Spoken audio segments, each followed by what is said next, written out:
He's an NBA champion, New Orleans Pelicans color analyst, Sirius XM NBA radio host, 3 jobs, so you know he's hustling. Our man Antonio Daniels. What up, brother? Hey, yo, fellas! What's up? Yo, it's good to hear your voice, man. Let's get right to it. There's a lot of topics out there. Rob and I were just talking. I don't know if you saw good story today on ESPN.com about the three-pointer. And is it becoming too big a part of the game? And they were saying, look, there's been 61 games in NBA history, Antonio, where they've taken, the teams have combined for at least 90 three-point attempts. 45 of those have taken place in the last year and a half. Yep. And so, yeah, it's 39% now. More than 39% of all shots are three-pointers. Okay, so this is what I tell you guys. When the games start back up tomorrow and Thursday, just look at one statistical category. And 95% of the time, that team won the game. Just look at the three-point line. That's it. Okay, there it is. Look at whoever made the most three-point shots. I remember it was 2 days in a row a little while back where every team who made the most threes, who made more threes, won the game. So you're talking about throughout the course of 2 days, you're talking about like 19-0. The team that hit more threes won the game. The other day, when we played the Utah Jazz outscored the Pelicans by 30 points behind the three-point line. The Pelicans shot 11 threes. We were 7 of 11 from the three-point line, and we won the basketball game. Really? And we won the game, yes. That's amazing. Yes. So it's amazing, and that is an anomaly. That never happens. So that's not good, right? That's not good that so many it's so often determined by who's hot from three. It is, though. I mean, that's where the NBA has evolved to, and it's been evolving this way for quite some time. Like, I don't know what the solution is. I don't know what the solution is because teams don't want 15 to 17-foot jump shots. They don't want, the Carmelo Anthony jump shot or the Kawhi Leonard jump shot or the Kevin Durant. That's great for those guys. But when you're a role player, that's exactly what the opposing team wants you to shoot.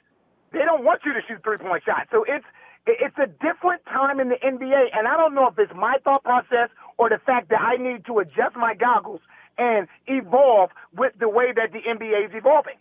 What? Two things. And your point about the threes, I get it.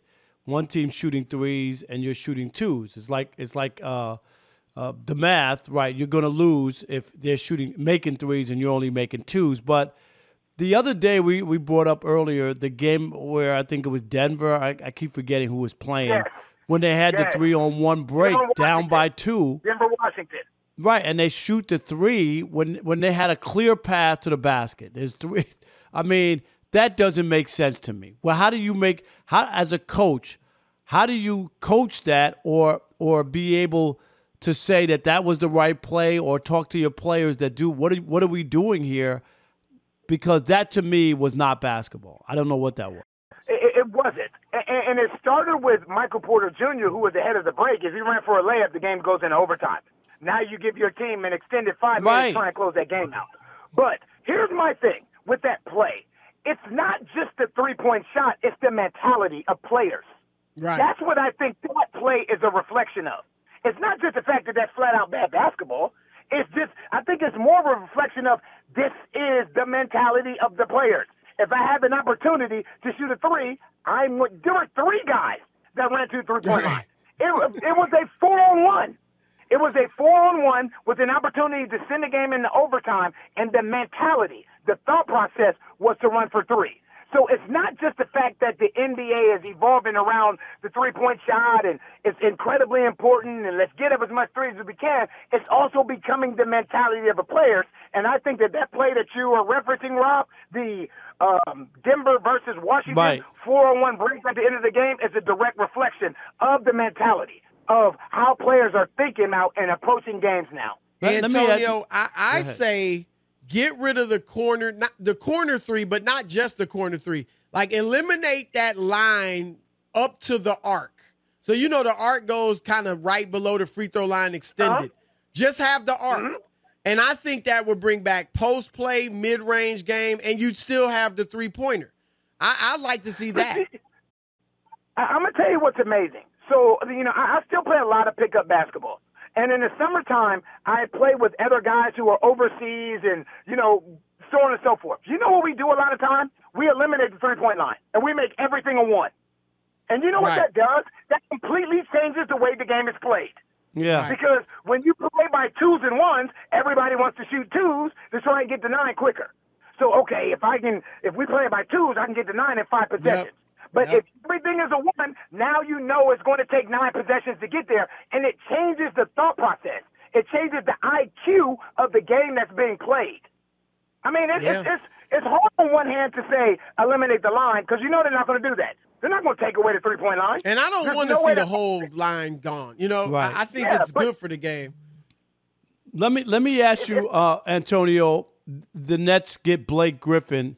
What kind of pickup is that for them? And can he help? I mean, it just seems like, the rich get richer. I know he's not the same player, but in a limited role, he should be able to help that team, can he? The thing is, I don't think there's anything bad about that move whatsoever because in today's NBA, as we were just talking about, the three-point line, it's no longer at the end of the game. You have to have a point guard, a shooting guard, a 3-man, a 4-man, a 5-man at the end of the game. You have your 5 best playmakers on the floor, regardless of position. So a lot of times at the end of the game, you have basically equivalent to 5 smalls, 5 guards on the floor. What Blake Griffin gives them now, and you just made a great point, Rob, he's not the same player. He's not the Blake Griffin that was in Lob City, but he's still a really good basketball player. And what you're going to get out of Blake Griffin, similar to what you got out of James Harden, is a completely different approach. Because when you're in the championship fast lane, as opposed to being in Detroit, and understanding that you're just playing for the sake of playing, as opposed to playing for something that you've never had an opportunity to accomplish, you're going to get a different player. But now you can play Blake Griffin at the 5, and play Kevin Durant at the 4, and Joe Harris at the 3, and then Kyrie Irving and James Harden at the 1 and 2. That is a heck of a closing lineup as far as versatility is concerned. So it's not the fact that I don't know Blake Griffin how much he's going to help. I tell you this, it does not hurt whatsoever. This is an arms race. This is the arms race. Daryl Morey said it years ago. This is the arms race. Give me as many weapons as I can possibly have to close out games. And again, I told you, I will figure the rest out. Antonio, last thing. I don't know how well you've gotten to know Zion. Obviously, you're not as close to the team with COVID and all that. But first of all, why do you think he wasn't in the dunk contest? And do you think he'll be in it, in the future? For me, watching the dunk contest, it's lost a lot of its flair. Well, it certainly did this year. Yeah, but it's no disrespect to Stanley and to Anthony Simons and to Obi Toppin. But for these guys to enter the dunk contest, they're going to have to be compensated. They're going to have to be compensated.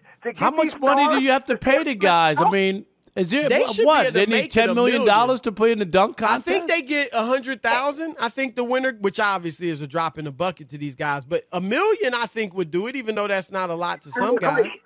And the thing is, I'm not even saying the $1 million has to go to them.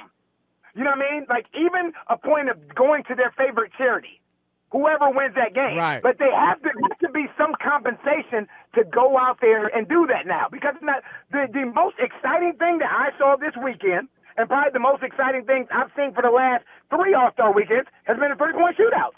Right. So I don't know how you get guys to come back out, but just tell guys, you know what, come out and get in the dunk contest when a lot of guys can't do things that we have not seen done before. Can we really top what Vince Carter did? Can we really top what Aaron Gordon did? Right, what Aaron Gordon did? Can we really top some of these dunks? So I don't know if it's just a compensation or the fact that, man, like, if you go back and look throughout the history of the dunk contest, there were some pretty impressive things. And when you put your big name on the line, I'm just saying. Does Zion, there are power dunkers and there are, or game dunkers and there's dunk contest. Like, I don't think LeBron would have been a great dunk contest dunker. I agree. What do you think about Zion? Do you think he would from what you've seen?